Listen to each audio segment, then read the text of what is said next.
Hello friends, welcome to my true study. Diksha Singh, उम्मीद करती हूँ आप सभी स्वस्थ होंगे और अच्छे होंगे। तो आज की इस क्लास में भारत की नदियों से संबंधित महत्वपूर्ण प्रश्नों को लेकर आई हूँ, जो कि आपके सभी एग्जामों के लिए बहुत ज़्यादा इंपॉर्टेंट है। इसलिए वीडियो को बिना स्किप किए पूरा देखिएगा। वीडियो पसंद आए तो हमारे चैनल को सब्सक्राइब, मेरे वीडियो को लाइक करना कतई ना भूले। पहला प्रश्न आपके सामने है, बंगाल नदी का शोक नाम से प्रसिद्ध है। कौन सी नदी बंगाल के शोक के नाम से प्रसिद्ध है? दामोदर, गंगा नदी, हुगली या हल्दी? तो आप सभी का ऑप्शन यहाँ पे सही होता है। ऑप्शन ए दामोदर नदी। ऑप्शन ए दामोदर नदी को बंगाल का शोक भी कहते हैं। यहाँ पे नीचे आपके सामने कुछ फैक्ट्स दिए गए हैं दामोदर नदी से रिलेटेड, उसको भी आप देख लीजिए। दामोदर नदी को बंगाल का शोक कहा जाता है। दामोदर नदी को बंगाल का शोक कहा जाता है। यह नदी पूर्व से पश्चिम दिशा में झारखंड और पश्चिम बंगाल से होकर बहती है। यह नदी कहाँ से निकली हुई थी? इस नदी का जो उद्गम स्थल है वो छोटा नागपुर की पहाड़ियों से हुआ है। इस नदी की कुल लंबाई की अगर बात करें तो यह है आपका 541 किलोमीटर। और ये नदी के ऊपर जो बांध बने उन बांध कौन कौन से हैं तो ध्यान दीजिएगा। दामोदर नदी के ऊपर बने हुए बांधों का नाम है मैथन, पंचेत, तिलैया बांध। ये सभी के सभी कहाँ पे हैं? ये सभी के सभी झारखंड राज्य में है। बढ़ते हैं अगले प्रश्न की तरफ। अगला प्रश्न आज की क्लास में जो आपसे पूछता है, किस नदी को दक्षिण भारत की गंगा या दक्षिण की गंगा के नाम से प्रसिद्ध है? कौन सी नदी दक्षिण की गंगा के नाम से प्रसिद्ध है? कृष्णा नदी, कावेरी नदी, गोदावरी या महानदी? कृष्णा नदी, कावेरी, गोदावरी या महानदी? तो यहाँ पे गोदावरी होगा। गोदावरी नदी की अगर बात करें दक्षिण की गंगा, तो ऑप्शन सी आपका यहाँ पे बिल्कुल सही होता है। चलिए नीचे चलते हैं। अगले सामने यहाँ पे गोदावरी से रिलेटेड कुछ प्रश्नों को दिया गया, उसको भी आप ध्यान से देख लीजिए। फैक्ट प्रश्न आपके हैं। गोदावरी नदी की ये उद्गम स्थल की अगर बात करें तो ये महाराष्ट्र के नासिक जिले के त्र्यंबकम पहाड़ियों से हुआ है। दामोदर नदी छोटा नागपुर की पहाड़ियों से निकला हुआ है, तो गोदावरी नदी कहाँ से निकला हुआ है? त्र्यंबकेश्वर पहाड़ियों से होता हुआ यह निकला हुआ है। गोदावरी नदी को दक्षिण भारत की गंगा के नाम से जाना जाता है। गोदावरी के बाद भारत की सबसे दूसरी लंबी नदी है। गोदावरी गंगा के बाद भारत की दूसरी सबसे लंबी नदी है। बढ़ते हैं अगले प्रश्न की तरफ। किस नदी को बिहार का शोक कहा जाता है? किस नदी को बिहार का शोक कहा जाता है? बिहार के शोक की अगर बात करें, सोन नदी, गंडक नदी, बागमती नदी या कोसी नदी? आपका ऑप्शन पे सही होता है। ऑप्शन डी कोसी नदी को बिहार का शोक कहा जाता है। बढ़ते हैं अगले प्रश्न की तरफ। उसके पहले यहाँ पे कुछ फैक्ट्स जुड़े हैं, उसको भी देख लीजिए। कोसी नदी को बिहार का शोक कहा जाता है। कोसी नदी को बिहार का शोक कहा जाता है। कोसी नदी अपने मोड़ मोड़ के लिए जानी जाती है। बिहार में बाढ़ का मुख्य कारण, कोसी नदी जो बिहार में बाढ़ का मुख्य कारण जो है वह आपकी कोसी नदी है। कोसी नदी के उद्गम स्थल की अगर बात करें तो ये आपके तिब्बत के पठार से हुआ है। यह नदी चीन, नेपाल और भारत से होकर बहती है। ये नदी कुल तीन देशों से, चीन, नेपाल और भारत से होकर गुजरती है। यह गंगा की बाई सहायक नदी है। ये गंगा की बाई सहायक नदी है। बढ़ते हैं अगले प्रश्न की तरफ। अगला प्रश्न आपकी स्क्रीन पर आपसे पूछता है, भारत की कौन सी नदी कर्क रेखा को 2 बार काटती है? भारत की कौन सी नदी कर्क रेखा को 2 बार काटती है? ताप्ती नदी, झेलम नदी, कृष्णा नदी या माही नदी? तो आपका ऑप्शन है सही होता है। ऑप्शन डी माही नदी कर्क रेखा को 2 बार काटती है। यहाँ पे कुछ फैक्ट्स दिए गए, उसको ये फटाफट देख लीजिए। कर्क रेखा को 2 बार काटने वाली एकमात्र नदी कौन सी है? तो आप याद रखिएगा माही नदी, जो मध्य प्रदेश से निकलती है और खंबात की खाड़ी कहाँ है? अरब सागर में प्रवेश करने से पहले राजस्थान और गुजरात से होकर बहती है। यह खंबात की खाड़ी अरब सागर में प्रवेश करने से पहले राजस्थान और गुजरात से होकर बहती है। यह भारत की पश्चिम ओर बहने वाली 5 नदियों में से एक है। यह भारत की पश्चिम की ओर बहने वाली 5 नदियों में से एक नदी है। बढ़ते अगले प्रश्न की तरफ। अगला प्रश्न आपकी स्क्रीन पर वापस पूछा, विश्व का सबसे ऊंचा रेल पुल किस नदी पर बनाया गया है? विश्व का सबसे ऊंचा रेल पुल किस नदी पर बनाया गया है? चेनाब नदी, व्यास नदी, झेलम नदी या नर्मदा नदी? आपका ऑप्शन पे सही होता है। ऑप्शन ए चेनाब नदी। बढ़ते हैं अगले प्रश्न की तरफ। अगला प्रश्न आपकी स्क्रीन पर है, उससे पहले यहाँ पे कुछ फैक्ट्स जुड़े हैं, उस प्रश्न देख लीजिए। चिनाब नदी पर बना रेलवे चिनाब नदी पर बना रेलवे पुल ये 3 किलोमीटर लंबा और 1178 मीटर ऊंचा है। 1178 मीटर ऊंचा। यह जम्मू कश्मीर के दो हिस्सों को जोड़ने वाला यह एक पुल है। एक हिस्सा इसका जो है रियासी में और दूसरा हिस्सा इसका उधमपुर में के बक्कल में है। यह पुल पेरिस के एफिल टावर से 35 मीटर ऊंचा है। यह पुल पेरिस के एफिल टावर से 35 मीटर ऊंचा है। बढ़ते अगले प्रश्न की तरफ। अगला प्रश्न भी आपकी स्क्रीन पे जो काफ़ी ज़्यादा इंपॉर्टेंट है, भारत की किस नदी को लौड़ी नदी के नाम से जाना जाता है? भारत की किस नदी को लौड़ी नदी के नाम से जाना जाता है?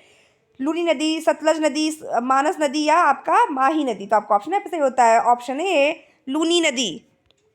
नेक्स्ट प्रश्न आपके सामने है, उसके पहले यहाँ पे लूनी नदी से जुड़े कुछ फैक्ट्स देख लीजिए। लूनी नदी जिसका प्राचीन नाम क्या है? लूनी नदी का प्राचीन नाम आपका है लवणवती। यह भारत के राजस्थान और गुजरात से होकर बहने वाली एक नदी है। यह अरावली पर्वत के निकट अजमेर जिले के नाग पहाड़ से निकलती है। अजमेर जिले के नाग पहाड़ से निकलती है, जो दक्षिण पश्चिम क्षेत्र में अजमेर, नागौर, पाली, जोधपुर, बाड़मेर, जालोर, राजस्थान में 330 किलोमीटर बहती हुई गुजरात के कच्छ के रण में मिल जाती है। गुजरात के कच्छ के रण में मिल जाती है। लूनी नदी कहाँ पे गिरती है? तो इसका जो ठहराव, इसका जो गिराव है, ये आपके अरब सागर में है। बढ़ते हैं अगले प्रश्न की तरफ। गंगा की दो प्रमुख धाराएं कौन सी हैं? गंगा की दो प्रमुख धाराओं की अगर बात करें, कौन सी है? भागीरथी और अलकनंदा, भागीरथी मानसरोवर, यमुनोत्री और मानसरोवर, या अलकनंदा और मानसरोवर। आपका ऑप्शन यहाँ पे जो सही होता है वह बिल्कुल सही है, ऑप्शन ए भागीरथी व अलकनंदा। बढ़ते अगले प्रश्न की तरफ। अगला प्रश्न आपकी स्क्रीन पर जो है वह स्थान जहाँ अलकनंदा और भागीरथी मिलकर गंगा नाम लेती है, वह कौन सा स्थान है जहाँ पे अलकनंदा और भागीरथी नदी मिलकर गंगा नाम लेती है? हरिद्वार, देवप्रयाग, इलाहाबाद, रुद्रप्रयाग। तो आपका ऑप्शन यहाँ पे सही होता है, ऑप्शन बी देवप्रयाग। तो आज की क्लास में भारत की महत्वपूर्ण नदियों से संबंधित जितने भी प्रश्न हैं वो सभी के सभी इसी क्लास से आने वाले हैं, इसलिए वीडियो को बिना स्किप किए पूरा देखिए। वीडियो पसंद आए तो हमारे चैनल को सब्सक्राइब, मेरे वीडियो को लाइक करना कतई ही ना भूलें। भारत में सतलुज नदी का प्रवेश किस दर्रे को कहते हैं? भारत में सतलुज नदी का प्रवेश किस दर्रे को कहते हैं? सिपकिला, रोहतांग, जोरजिला या बारालाचा। आपका ऑप्शन यहाँ पे सही होता है, ऑप्शन ए सिपकिला दर्रा। नेक्स्ट प्रश्न आपके सामने है, हिमालय पार की नदियां हैं। हिमालय पार की जो नदियां वो कौन कौन सी हैं? सतलुज, सिंधु, गंगा, या ब्रह्मपुत्र, सिंधु, सतलज, ब्रह्मपुत्र, सिंधु, गंगा, या ब्रह्मपुत्र, सतलज, गंगा। आपका ऑप्शन यहाँ पे सही होता है, हिमालय पार की नदियों की अगर बात करें तो ब्रह्मपुत्र, सिंधु और सतलज नदियां हैं। अगला प्रश्न आपके सामने, निम्नलिखित में से नदियों की लंबाई का सही अवरोही क्रम कौन सा है? अवरोही क्रम का मतलब बड़े से छोटा। अवरोही क्रम का मतलब होता है बड़े से छोटा। ब्रह्मपुत्र, गंगा, गोदावरी, नर्मदा। गंगा, गोदावरी, ब्रह्मपुत्र, नर्मदा। ऑप्शन सी है आपके सामने, ब्रह्मपुत्र, नर्मदा, गोदावरी, गंगा, या ऑप्शन डी सही होगा कि गंगा, ब्रह्मपुत्र, गोदावरी, नर्मदा। तो आपका ऑप्शन यहाँ पे जो सही है वह अवरोही क्रम में नदियों की बात करें तो सबसे पहले होगा आपका ब्रह्मपुत्र नदी, फिर गंगा नदी, फिर गोदावरी और फिर लास्ट में नर्मदा। बढ़ते अगले प्रश्न की तरफ। अगला प्रश्न जो कि आपके अभी एसएससी जीडी 2022 में पूछा हुआ प्रश्न है, भारत की बृहत्तम नदी कौन सी है? भारत के बृहत्तम नदी की अगर बात करें वो कौन सी है? गोदावरी, कृष्णा, महानदी या गंगा। आपका ऑप्शन यहाँ पे सही होता है, ऑप्शन डी गंगा नदी। भारत की बृहत्तम नदी है गंगा नदी, ये 25 किलोमीटर है। नेक्स्ट आपसे पूछता है, गंगा नदी को बांग्लादेश में किस नाम से जाने जाते हैं? गंगा नदी को बांग्लादेश में किस नाम से जाने जाते हैं? पद्मा, जमुना, मेघना या सांगपो। आपका ऑप्शन यहाँ पे सही होता है, ऑप्शन ए पद्मा नदी के नाम से जानते हैं। नेक्स्ट प्रश्न आपके सामने है, गंगा एवं ब्रह्मपुत्र की संयुक्त जलधारा किस नाम से जानी जाती है? गंगा और ब्रह्मपुत्र की संयुक्त जलधारा की अगर बात करें तो किस नाम से जानी जाती है? संयुक्त जलधारा गंगा और ब्रह्मपुत्र की, पद्मा, जमुना, मेघना या सांगपो। आपका ऑप्शन यहाँ पे सही होता है, ऑप्शन सी मेघना। नेक्स्ट, भारत की सबसे अधिक नौगम्य दो नदियां कौन सी हैं? भारत की सबसे अधिक नौगम्य दो नदियां कौन सी हैं? कावेरी और गोदावरी, गंगा और ब्रह्मपुत्र, गंगा और सिंधु, ब्रह्मपुत्र और यमुना। आपका ऑप्शन यहाँ पे सही होता है, ऑप्शन बी गंगा और ब्रह्मपुत्र। बढ़ते हैं अगले प्रश्न की तरफ। अगला प्रश्न आपकी स्क्रीन पर है, भारत नदियों में से भारत में किस पर सबसे लंबा है? नदियों में भारत की कौन सी नदी सबसे लंबी है? सोन, नर्मदा, महानदी या गंगा। तो आपका ऑप्शन यहाँ पे सही होता है, ऑप्शन डी गंगा नदी। गंगा नदी भारत की सबसे लंबी नदी है। नेक्स्ट, सुंदरवन डेल्टा कौन सी नदी पर बनती है? सुंदरवन डेल्टा की अगर बात करें तो आपके पश्चिम बंगाल में बनता है। तो सुंदरवन का डेल्टा कौन सी नदी पर बनती है? गंगा, ब्रह्मपुत्र या आपका नर्मदा, ताप्ती। आपका ऑप्शन पे जो सही होता है वह है आपका ऑप्शन सी। आपका ऑप्शन सी यहाँ पे सही है, गंगा और ब्रह्मपुत्र।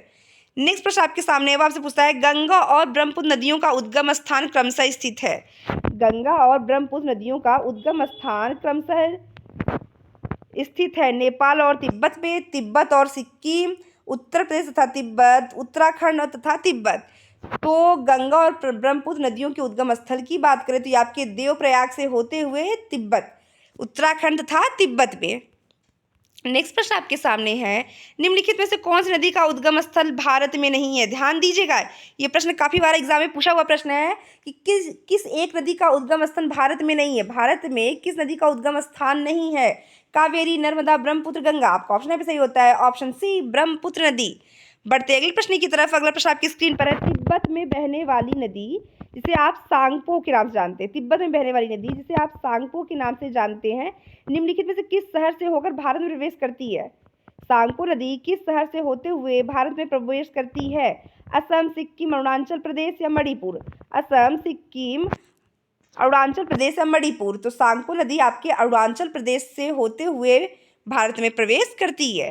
नेक्स्ट प्रश्न आपके सामने है। सिंधु नदी की लंबाई उतनी है जितनी कि ब्रह्मपुत्र की, वह लंबाई कितनी है? सिंधु नदी की लंबाई की अगर बात करें तो वह कितनी है? तो सिंधु नदी की लंबाई कितनी है? 2700 किलोमीटर, 2900 किलोमीटर, 3000 किलोमीटर, 3300 किलोमीटर? आपका ऑप्शन यहाँ पे बिल्कुल सही होता है, ऑप्शन बी 2900 किलोमीटर। बढ़ते अगले प्रश्न की तरफ। तिब्बत में मानसरोवर झील के पास किस नदी का उद्गम स्थित है? तिब्बत के मानसरोवर झील के पास किस नदी का उद्गम स्रोत स्थित है?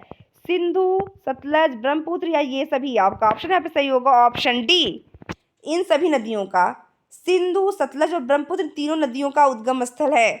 बढ़ते अगले प्रश्न की तरफ। अगला प्रश्न आपकी स्क्रीन पर है, वह आपसे पूछता है विश्व का सबसे बड़ा नदी द्वीप मांजुली का निर्माण करने वाली नदी। मोस्ट इंपॉर्टेंट प्रश्न आज की क्लास में कि नदी द्वीप मांजुली का निर्माण करने वाली नदी कौन सी है? कृष्णा, कावेरी, गोदावरी या ब्रह्मपुत्र? तो आपका ऑप्शन में बिल्कुल सही होता है, ऑप्शन डी, ब्रह्मपुत्र नदी। बढ़ते अगले प्रश्न की तरफ। निम्नलिखित में से कौन सी नदी दक्षिण से उत्तर की ओर प्रवेश करती है? निम्नलिखित में से कौन सी नदी दक्षिण से उत्तर की ओर प्रवेश करती है?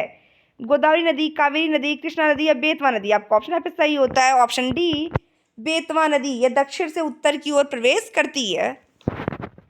नेक्स्ट और आज की क्लास का लास्ट प्रश्न आपके सामने है। निम्नलिखित में से किस नदी को बिहार का शोक कहा जाता है? तो फ्रेंड्स, के पहले मैं आपसे फिर से रिक्वेस्ट करूँ, अगर अभी तक आपने मेरी वीडियो को लाइक, मेरे चैनल को सब्सक्राइब नहीं किया तो प्लीज़ फटाफट मेरी वीडियो को लाइक, मेरे चैनल को सब्सक्राइब कर लीजिए। बिहार के शोक के नाम से प्रसिद्ध जो है वह कौन सी है? गंडक, कोसी, सोन या गंगा? तो आपका ऑप्शन यहाँ पे सही होता है, ऑप्शन बी, कोसी नदी। तो मिलते हैं आपसे अगली क्लास में, तब तक के लिए धन्यवाद।